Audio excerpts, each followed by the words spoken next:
आप आज हम लोग जैसे कि शिक्षक भर्ती की बात कर लेते हैं। जैसे कि अभी न्यूज़ में खबर आनी शुरू हो जाएगी अब शिक्षक भर्ती की, तो उसी की बात कर लेते हैं। आपको जो मिलने वाले हैं ओवरऑल 150 मिनट होंगे, क्योंकि 2.5 घंटा दिया है तो उसमें 150 मिनट होता है। और आपका 150 मिनट और 150 ही आपके क्वेश्चन होंगे, इधर दिया हुआ है। और पूर्णांक भी 150 का ही होगा, कोई बड़ी बात नहीं, यूपी टेट जैसा ही है। उसके बाद विषय वस्तु का स्तर जो है हिंदी, अंग्रेजी और संस्कृत, विज्ञान, गणित, पर्यावरण अध्ययन और सामाजिक अध्ययन। देखो, पर्यावरण अध्ययन और सामाजिक अध्ययन में 6 क्लास का लेवल पूछे या फिर आपका 12th पूछे, कोई फ़र्क नहीं पड़ता। अगर भारत की राजधानी दिल्ली है, वो किसी भी लेवल पे पूछे दिल्ली ही रहनी है, ठीक है। लेकिन इधर वाले इसमें फ़र्क पड़ता है। मैथ के जो 20 नंबर का मैथ है, उसमें से 12-13 क्वेश्चन ईजी थे, बाकी जो क्वेश्चन थे थोड़े ट्रिकी थे। और 3-4 क्वेश्चन काफ़ी टफ वाले लगे मुझे। जो काफ़ी जिसका मैथ थोड़ा एक्सपर्ट है वो अच्छे से कर पाएगा, बाकी जो फ्रेशर लोग हैं वो लोग चक्कर काट जाएंगे। इसलिए पिछले साल का पेपर देख लेना, आइडिया हो जाएगा 69,000 वाला, क्योंकि 68,500 में ऐसा कुछ ज़्यादा टफ था नहीं। उसके बाद है शिक्षण कौशल आपका, उसके बाद बाल विकास, सूचना प्रौद्योगिकी, जीवन कौशल एवं अभिवृद्धि। ओवरऑल ये जो है आपका 35 नंबर का है। उसके बाद हम लोग बात कर लेते हैं सिलेबस। देखिएगा, सिलेबस से हिंदी भाषा, हिंदी, संस्कृत और अंग्रेजी, व्याकरण एवं अपठित गद्यांश, ग्रामर और कॉम्प्रिहेंशन, इससे आप लोग नहीं समझ पाओगे पूछेगा क्या। उसके लिए आपको मैंने पहले डाला हुआ है कि किस टॉपिक से क्वेश्चन पूछे थे, कौन कौन से टॉपिक से। आप लोग उसको ज़रूर देख लीजिएगा, अपनी कॉपी पे लिख लीजिएगा कि इस टॉपिक से इतने क्वेश्चन पूछ रहा है, तब आपका बेटर तैयारी हो पाएगी। इसमें तो सीधे व्याकरण दे दिया यार, व्याकरण इतनी बड़ी है, इसलिए आप लोग उसको देख लेना। ये आपका 40 मार्क्स का होगा। बुक्स हम लोग इसकी बाद में डिस्कस कर लेंगे सभी के एक साथ। साइंस लेवल, साइंस जो है काफ़ी अच्छे लेवल का पूछा गया दोनों बार। और न्यूमेरिकल और केमिस्ट्री में भी ठीक ठाक था, बायोलॉजी में थोड़ा इजी पड़ जाता है, लेकिन ओवरऑल 10 नंबर का है। उसमें आपको न्यूमेरिकल भी करने आने चाहिए, 3-4 न्यूमेरिकल टपक जाते हैं। और केमिस्ट्री में अभिक्रिया का टाइप्स पूछ रहा था, जो इंटर लेवल का है, काफ़ी अच्छा क्वेश्चन है। उस टाइप के क्वेश्चन पूछ रहा था, तो आप लोग उसके हिसाब से आपकी जो भी बुक आपको ठीक लगे वो आप लोग देख लेना। लेकिन न्यूमेरिकल के लिए आपको अलग से बुक देखनी पड़ेगी। जो हम लोग यूपी बोर्ड में बुक पढ़ते थे, नूतन पब्लिकेशन था, ध्यान नहीं, राजीव था, मुझे याद नहीं रहा, उसमें भी अच्छे अच्छे न्यूमेरिकल दिए हुए होते हैं, उसको भी आप लोग कर सकते हो। बहुत सारे लोग एनसीईआरटी के पीछे भागेंगे, एनसीईआरटी की तरफ मत जाना, क्योंकि वो बड़ी बुक होती है, इतनी जल्दी कवर नहीं कर पाओगे। उसके बाद आपका मैथ 20 नंबर का है। आपका जो ये सर्व समीकरण वाला टॉपिक है और ज्यामिति और ये बीजगणित, ये काफ़ी परेशान करता है और काफ़ी मतलब ट्रिकी क्वेश्चन पूछ रहा था और लेंथी भी थे। इसलिए आप लोग मैथ को हल्के में मत लीजिएगा, 20 नंबर का वेटेज है। और अभी जो जूनियर एडिट की तैयारी कर रहे हैं, अच्छे से करते रहो, बेनिफिट उसका इसमें मिलेगा ज़रूर। उसके बाद आपका पर्यावरण अध्ययन, बुक्स एक ही बार बता दूँगा, उसकी टेंशन मत लीजिएगा। उसके बाद है आपका पर्यावरण अध्ययन। पर्यावरण अध्ययन में देखो, ये ज्योग्राफी का है, नदियाँ, पर्वत, महाद्वीप, महासागर, जीव, प्राकृतिक संपदा, अक्षांश, सौरमंडल, भारतीय भूगोल, यहाँ तक जो है आपका ज्योग्राफी है। उसके बाद भारतीय स्वतंत्रता संग्राम, भारतीय समाज सुधारक, भारतीय संविधान, हमारी शासन व्यवस्था, यह 2 टॉपिक जो है हिस्ट्री के हैं। उसके बाद भारतीय संविधान, हमारी शासन व्यवस्था, यातायात एवं सड़क सुरक्षा, भारतीय अर्थव्यवस्था एवं चुनौतियाँ, हमारा सांस्कृतिक विरासत मतलब आर्ट एंड कल्चर वाला पार्ट, पर्यावरण संरक्षण, प्राकृतिक आपदा प्रबंधन। ये ओवरऑल 10 नंबर का है। बहुत सारे लोग इस 10 नंबर पे अत्यधिक फोकस कर लेते हैं, इस पे ज़्यादा फोकस करने की ज़रूरत नहीं है। अगर आप लोग बहुत ज़्यादा पढ़ेंगे तो आप लोग 10 में से 10 तो बड़े ही मुश्किल काम है कर पाएँ। आप लोग 8 कर लेंगे, 9 कर लेंगे, लेकिन आप इस 8-9 करने के चक्कर में बहुत सारा अपना नुकसान कर लेंगे, क्योंकि हिंदी में नंबर 20 नंबर की है और फ्री के नंबर हैं हिंदी के। संस्कृत में थोड़ी मेहनत कर लोगे, आराम से हो जाएगा। इंग्लिश भी ऐसा ही है, ज़्यादा हाई लेवल नहीं पूछ रहा था, इसलिए इस एसएसटी वाले पार्ट पे कम फोकस करना। अगर आप कम फोकस करोगे यार, नॉर्मली ये टॉपिक तो पढ़ने ही है आपका 6-7 तो तब भी हो जाएगा, ठीक है, और उस दिन के लक पे भी डिपेंड करता है यार कितने लग जाए। उसके बाद आपका शिक्षण कौशल। शिक्षण कौशल में मैं आपको वनडे एग्ज़ाम में जो टीचर्स पढ़ाते हैं उनको सुपर टेट के सिलेबस का आइडिया नहीं है। पहली बात, वो क्या करते हैं, यूपी टेट जो दिए हुए टीचर्स होते हैं वो आपको यूपी टेट में जो बाल विकास है वो डिफरेंस ही नहीं कर पाते इसके सिलेबस में। हमारा जो टॉपिक है शिक्षण कौशल, बाल विकास, 2 हो गए 10-10 नंबर के, और एक और है सबसे लास्ट में जीवन कौशल। ठीक है, वो इस वाले में है नहीं, अभी दिखा देंगे। उसके बाद हम लोग शिक्षण कौशल की बात कर रहे हैं। शिक्षण कौशल में आप लोग देखो, शिक्षण की विधियाँ एवं कौशल आपका फर्स्ट सेमेस्टर, शिक्षण अधिगम के सिद्धांत आपका यूपी टेट में पढ़ा है। वर्तमान प्रारंभिक शिक्षा, वर्तमान भारतीय समाज एवं प्रारंभिक शिक्षा आपका 3rd सेमेस्टर का। उसके बाद समावेशी शिक्षा 3rd सेमेस्टर, प्रारंभिक शिक्षा के नवीन प्रयास 4th सेमेस्टर, शैक्षणिक मापन एवं मूल्यांकन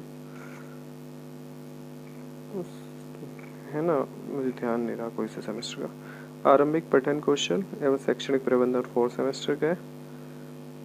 ये वर्तमान भारतीय समाज एवं प्रारंभिक शिक्षा और समावेशी शिक्षा 2nd सेमेस्टर का है।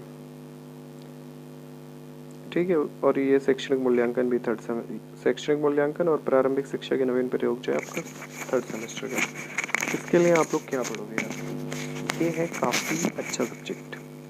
अगर इसमें आप थोड़ी भी मेहनत की तो आप 10 में से 8 से 9 लगा सकते हो, लेकिन उसके लिए एक डायरेक्शन होनी चाहिए आपके पास। आप अगर यूपी टेट तो छोड़ो, यूपी टेट में तो ऐसा कुछ पूछता नहीं है, लेकिन आप लोग इसके लिए क्या पढ़ोगे बताओ, सोचो। क्योंकि एक रणनीति हम लोग आज बता रहे हैं, ये अपना ग्रुप है तो उसमें कोई हर बात शेयर हो सकती है। देखो, हर बंदे के पास इतनी टाइम नहीं है कि वो पढ़ पाए यूट्यूब से इधर उधर से। उसके लिए मैंने सोल्यूशन निकाला कि आप लोग मेरे नोट्स टेलीग्राम से मुझसे ले लेना, उन्हें पढ़ लेना। औरों के लिए पेड है, वो द्रोणाचार्य क्लासेस के ऐप से ले सकते हैं जिसको लेने हो। ठीक है, उसका कोई वो नहीं है। 10 नंबर के काफ़ी अच्छे से बनाए, वहाँ से देख लेना, या फिर आप लोग डीएलएड के जो राजन हैं उनके वेरी शॉर्ट क्वेश्चन पढ़ लेना बढ़िया से। बाल विकास में आप लोग देखो, व्यक्तिगत भिन्नताएं, बाल विकास को प्रभावित करने वाले कारक, सीखने की आवश्यकता की पहचान, पढ़ने के वातावरण का सृजन करना, सीखने के सिद्धांत, कक्षा शिक्षण में इनकी व्यवहारिक उपयोगिता, दिव्यांग छात्रों हेतु विशेष व्यवस्था, ये भी 10 नंबर का है। इसका क्या करें, ये 10 नंबर का है आपका, 10 का ये। इसके लिए आपको यूपी टेट की ही बुक से काम चल जाएगा। नई बुक के लिए चक्कर में पढ़ना बेकार है। उसके लिए जो यूथ पब्लिकेशन की ब्लू कलर की बुक होती है ना, फिर वो। उसके बाद है आपका करंट अफेयर लास्ट में। करंट अफेयर का इम्पोर्टेंट रोल है, 30 नंबर का दिया है, लेकिन इसमें 10 नंबर जो हैं आर्ट एंड कल्चर, मस्जिद, मंदिर और किसने कौन सा विश्वविद्यालय बनाया, इस टाइप के जो क्वेश्चन स्टैटिक जी के, वो 10 नंबर का, और 20 का डायरेक्टली करंट। उसके लिए अलग से बुक बता देंगे। रीजनिंग की जो है analogy, assertion and reason, binary logic, classification, clock, calendar, कॉर्डिट वाला जो है ये सब दिया हुआ है, ये 5 नंबर का। ओवरऑल आपका सिलेबस अभी हुआ है हमारा कितना, 40, 50, 70, 80, 90, 100, 100 के बाद 135 नंबर का हुआ है अभी। ठीक है, 100 नंबर का आपका हो गया था। उसमें जो है करंट अफेयर में क्या किया, अंतर्राष्ट्रीय, राष्ट्रीय, प्रदेश से संबंधित महत्वपूर्ण घटनाएं, व्यक्तित्व जो किसी की डेथ हुई या कोई कुछ नया बना, रचनाएं, पुस्तकें जो होती हैं, अंतर्राष्ट्रीय और राष्ट्रीय पुरस्कार, ये इम्पोर्टेंट है। खेल कूद भी इम्पोर्टेंट है। रीजनिंग जो है 5 नंबर की है, उसे आप लोग आराम से कर सकते हो, उसकी कोई दिक्कत वाली बात नहीं है। उसके बाद आपका है सूचना प्रौद्योगिकी में आपका 3rd semester plus 1st semester का जो कंप्यूटर है वो 5 नंबर का है, उसे आप लोग खुद से अच्छे से देख लीजिएगा या अपने नोट्स बना लो। लास्ट में आपका दिया हुआ है जीवन कौशल, ये भी 10 नंबर का है। इसके लिए आप लोग मेरे नोट्स पढ़ सकते हो। अब बुक्स कौन सी लेनी है वो बात कर लेते हैं। मार्केट में बहुत सारी चिरकुट टाइप, सस्ते लेवल की, इजी लेवल की बुक हैं जो वर्तमान में ऐसी नहीं है कि उन्हें पढ़ के रिक्स लिया जाए।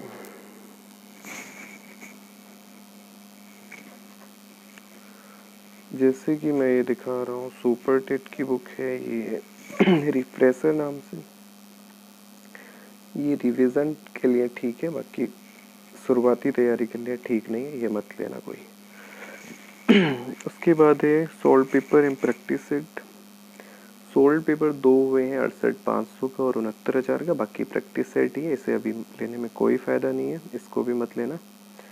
और इस टाइप की जैसे पूजा पब्लिकेशन की छोटी बुक है, ये मोहित तेजस की लिखी हुई है। इस टाइप की बुक अगर टाइम कम हो तब रिवीजन में के टाइम पे काम दे देती है, वरना फ्रेशर के लिए तैयारी करने के लिए फ़ायदेमंद नहीं है। ये है आपका अग्रवाल एग्ज़ाम कार्ड। इसमें क्या करना है आपको, अग्रवाल एग्ज़ाम कार्ड भी अच्छी बुक है, लेकिन इसमें काफ़ी अजीब से लिखा हुआ है। अब जो इसके 12 पार्ट आने लगे हैं, 12 हैं पता नहीं 10 है, वो ले लेना, वो ठीक है, अच्छे हैं। उसके बाद आपका प्रैक्टिस सेट, आप लोग शुरुआत में ही अगर प्रैक्टिस सेट ले लेंगे अभी कोई फ़ायदा नहीं है। अभी आप लोग सिलेबस पे तैयारी करो, सिलेबस पे फोकस करो, तभी जाके आप लोग प्रैक्टिस सेट लगाना। अभी इसे भी कैंसिल कर लो। उसके बाद आता है ये, अगर आपको मेरे नोट्स नहीं मिल पा रहे या किसी वजह से आप लोग को ये बुक टेक्स्ट बुक लेनी है, आप लोग ये ले सकते हो, जिसमें कोशिश की गई सिलेबस कवर हो जाए, लेकिन हुआ इसमें भी नहीं है। आप लोग इसे पढ़ सकते हो, रिवीजन के लिए अच्छी बुक है। देखो, पर्यावरण अध्ययन में ना इतना सिलेबस है कि इंसान उसे कवर नहीं कर सकता 3-4 महीनों में। उसके लिए अगर आप लोग सिलेबस टू सिलेबस जाना चाहो तो ये बुक ले सकते हो। और अगर थोड़ा और गहराई में पढ़ना हो तो आपकी ये जो लूसेंट आती है, लूसेंट जी के, आप लोग इसे ले सकते हो, ये भी बढ़िया है। इससे आपका देखो साइंस पहला, साइंस आपका 10 number, SST art and culture वाला पार्ट 5 नंबर का आपका कंप्यूटर, इसी बुक से कवर हो जाएगा। ठीक है। उसके बाद आपका सुपर टेट जो आपका साइंस वाला पार्ट है, बड़ा पार्ट है, उसमें ऐसी कोई बुक नहीं है जो अकेले कवर करे, लेकिन फिर भी जिनका साइंस बैकग्राउंड है वो लोग तो न्यूमेरिकल कर ही लेते हैं। इस वाली बुक में जो है सिलेबस वाइज दिया है और टॉपिक वाइज दिया है, छोटी बुक है, इसमें आपको कंप्यूटर और साइंस दोनों मिल जाएंगे। इनके साथ आप प्लस लूसेंट पढ़ लो, एनफ हो जाएगी। उसके बाद है अगर ये वाली बुक, अगर आपके पास पहले से मैथ की RS अग्रवाल या फिर कोई और बुक है तो आप लोग जो पिछले सालों में जिन जिन टॉपिक से क्वेश्चन पूछे हैं उनको लिख लो, निशान लगा लो, और जो सिलेबस में दिए हैं वो देख लो, उनको आप लोग अपनी बुक से कर लेना। अगर नहीं है तो ये वाली बुक ले सकते हो, इसमें रीजनिंग प्लस मैथ दोनों बढ़िया लेवल अच्छा है इसका। अगर इसको आप लोग अच्छे से 2-3 बार कर ले तो मैथ आपका सुपर टेट का नहीं रुकेगा, बढ़िया से हो जाएगा। हिंदी के लिए आपके पास 2 ऑप्शन है, हिंदी लूसेंट या फिर आपका आदित्य पब्लिकेशन, ये वाला। इसमें से आप लोग एक बुक ले लीजिएगा जो आपके पास हो या आपको नहीं लानी हो। पहली वाली आदित्य में बहुत गलतियाँ थी, अब जो ये आ रही है ये बढ़िया बुक है, इसको ले लो, ये अच्छी है। उसके जीके हो गया आपका, लूसेंट में जीके बता ही चुका हूँ। सुपर टेट संस्कृत की बात करें, 10 नंबर का इम्पोर्टेंट रोल रहता है। ये बुक ले सकते हो, लेकिन इतनी अच्छी नहीं है। लेकिन अगर आप इस बुक को लेके प्लस उसके साथ में ये वाला प्रैक्टिस सेट कर लेते हो संस्कृत गंगा का, तो आपका पर्याप्त काम हो जाएगा। या फिर आप संस्कृत विजयी भव ले लो, ये भी अच्छी है, ये इसके साथ में ये अकेली ले लो, या फिर ये और वो जो यूथ वाला था वो दोनों ले लो। मैथ के लिए ये वाली बुक नवीन अंगणित जो RS अग्रवाल का एनफ होता है, बढ़िया काम करता है सुपर टेट का। उसके बाद आपका करंट अफेयर जो कि 20 नंबर का है, कुछ लोग इसे 30 का कहते हैं, लेकिन उसमें 10 नंबर का जो आर्ट एंड कल्चर है, उसके लिए आप लोग कोई भी ईयरली बुक, घटना चक्र, स्पीडी या कोई और जो आपको अच्छी लगती हो वो ले लो। प्लस टारगेट विद आलोक जो है, TWA target with Alok, exam से कुछ दिन पहले एक मैगज़ीन निकालता है, 1-2 मंथ पहले, काफ़ी अच्छी मैगज़ीन रहती है, उसको आप लोग प्रिंट आउट करा के पढ़ लेना, बढ़िया से काफ़ी हेल्प मिल जाएगी। मुझे उम्मीद है ज़्यादातर, सिलेबस में कवर करा चुका हूँ। 1 मिनट चेक कर लेता हूँ। शिक्षण कौशल की तो मेरे नोट्स ही पढ़ने पड़ेंगे या यूथ वाली बुक? ठीक है, मैं सारा सिलेबस कवर करा चुका हूँ। ठीक है, आप लोग अच्छे से अपने एग्ज़ाम की तैयारी पर लग जाइएगा। Best of luck.